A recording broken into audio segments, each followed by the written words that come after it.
ఎక్స్ట్రాగా స్మూతీస్ కానీ, లేకపోతే ప్రోటీన్ షేక్స్ కానీ ఇట్లాంటివి యాడ్ చేసుకుంటూ ఉంటారు.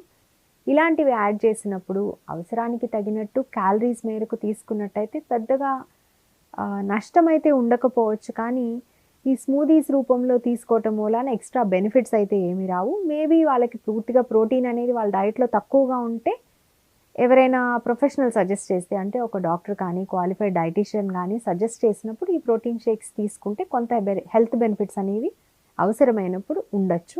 అదర్‌వైజ్ అది గూడా ఎక్స్‌ట్రా క్యాలరీసే అవుతుంది కాబట్టి పెద్దగా ఉపయోగం ఉండకపోవచ్చు కూడా. ఇది కాకుండా మీల్ రీప్లేస్‌మెంట్స్ కింద తీసుకుంటూ ఉంటారు. అంటే బ్రేక్‌ఫాస్ట్‌కి బదులుగా ఒక స్మూదీ, లంచ్‌కి బదులుగా ఒక స్మూదీ లేదా ఈవినింగ్ డిన్నర్‌కి బదులుగా ఒక స్మూదీ ఇట్లాంటివి తీసుకోవడం చేస్తూ ఉంటారు. వీటి వలన అయితే లాభాల కంటే నష్టాలే ఎక్కువగా ఉంటాయి. టెంపరరీగా మీరు క్యాలరీ రెస్ట్రిక్షన్ చేస్తున్నారు కాబట్టి బరువు మారడం అనేది ఉంటుంది కానీ, అది